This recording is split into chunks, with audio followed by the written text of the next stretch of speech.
بسم اللہ الرحمن الرحیم۔ السلام علیکم۔ ٹیک آرٹ نیوز میں خوش آمدید۔ 18 جون 2023، 29 ذوالقعدہ 1444 ہجری، بروز اتوار۔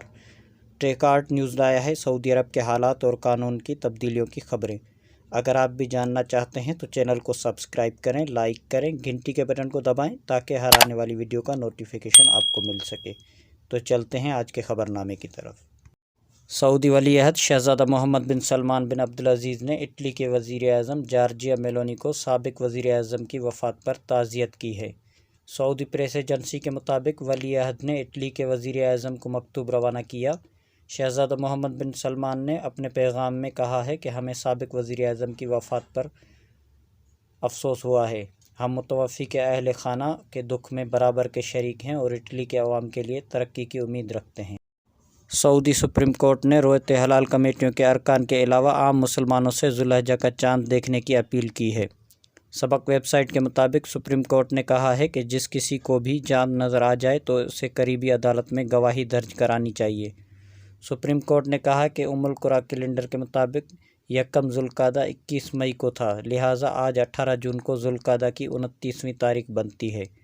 اس اعتبار سے اور مسنون طریقے پر عمل کرتے ہوئے ذو الحجہ کا آج چاند اتوار کو دیکھا جائے گا۔ محکمہ شہری دفاع نے کہا ہے کہ ریاض میں واقع ایک دکان میں آگ لگنے سے سامنے کھڑی 2 گاڑیاں بھی جل کر خاک ہو گئی ہیں۔ سبق ویب سائٹ کے مطابق محکمے نے کہا ہے کہ آتش زدگی سے کوئی جانی نقصان نہیں ہوا۔ محکمے نے کہا ہے کہ آتش زدگی کی اطلاع ملتے ہی شہری دفاع کی متعدد ٹیمیں موقع پر پہنچ گئی اور خطرے کے دائرے کو محدود کر دیا گیا۔ شہری دفاع کی ٹیموں نے ریکارڈ وقت میں آگ پر قابو پا لیا ہے۔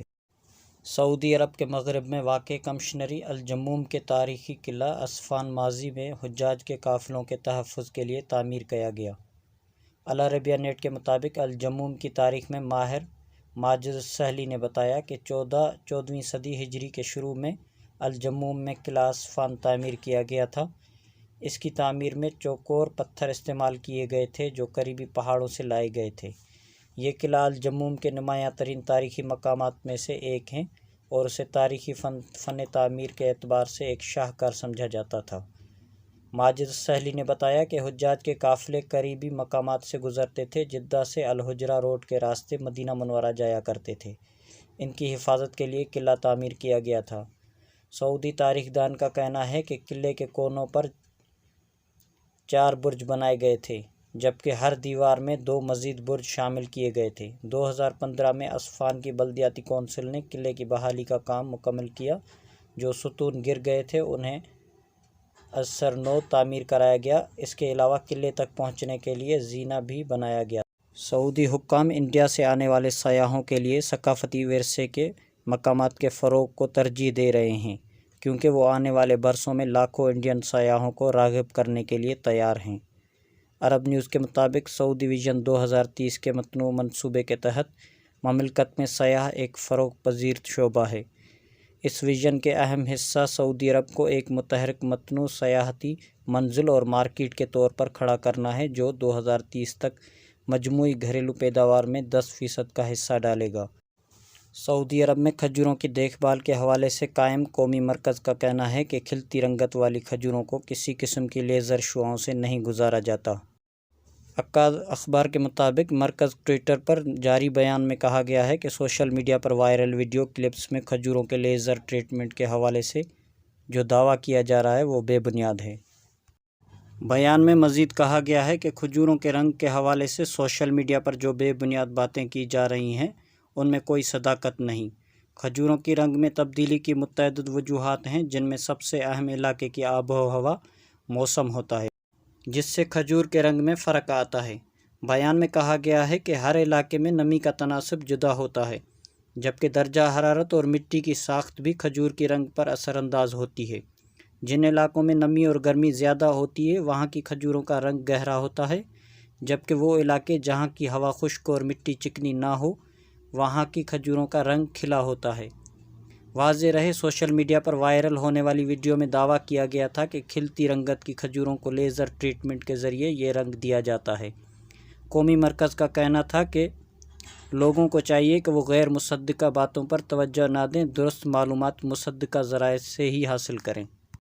سعودی عرب کی national gas and industrialisation company آزکو نے گیس سلنڈر ری فلنگ کی نئی قیمت کا اعلان کیا ہے۔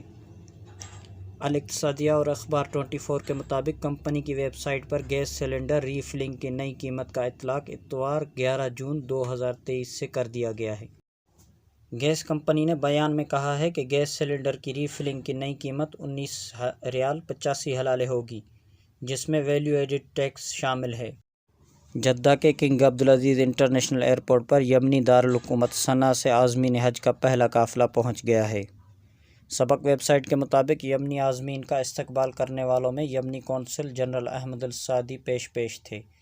یمنی عازمین نے تمام مراحل میں آسانی اور سہولتوں کی فراہمی پر سعودی حکومت کا شکریہ ادا کیا ہے۔ اس کے علاوہ روٹ ٹو مکہ کے تحت مراکش سے عازمین حج کا پہلا قافلہ جدہ پہنچ گیا۔ وزارت حج کی انتظامیہ نے کہا ہے کہ روٹ ٹو مکہ کے ذریعے آنے والے مراکشی عازمین کو ایئرپورٹ میں انتظار کیے بغیر رہائش گاہوں تک پہنچایا جاتا ہے، جہاں کچھ دیر بعد ان کا سامان بھی انہیں وہیں فراہم کیا جاتا ہے۔ سعودی عرب کے مختلف ٹرانزیکشن سینٹر کے مطابق 18 جون 2023 کو سعودی ریال کا ایکسچینج ریٹ کچھ اس طرح رہا۔ پاکستان کے لیے فوری بینک 75 روپے 86 پیسے، ایس ٹی سی پہ 75 روپے 62 پیسے، تحویل الراجی 75 روپے 66 پیسے، ویسٹرن یونین 75 روپے 96 پیسے، منی گرام 75 روپے 72 پیسے اور ٹیلی منی 75 روپے 54 پیسے۔ انڈیا کے لیے فوری بینک 21 روپے 62 پیسے، ایس ٹی سی پہ 21 روپے 42 پیسے، تحویل الراجی 21 روپے 46 پیسے، ویسٹرن یونین 21 روپے 52 پیسے، منی گرام 21 روپے 58 پیسے اور انجاز بینک 21 روپے 54 پیسے۔ اور بنگلہ دیش کے لیے فوری بینک 28 ٹکا 65 پیسہ، ایس ٹی سی پہ 28 ٹکا 52 پیسہ، تحویل الراجی 28 ٹکا 48 پیسہ، ویسٹرن یونین 28 ٹکا 66 پیسہ اور انجاز بینک 28 ٹکا 42 پیسہ۔ تو یہ تھا آج کا مختصر خبر نامہ۔ مزید خبروں کے لیے چینل کو لائک کریں، سبسکرائب کریں، گھنٹی کے بٹن کو دبائیں تاکہ ہر آنے والی ویڈیو کا نوٹیفیکیشن آپ کو مل سکے۔ السلام علیکم۔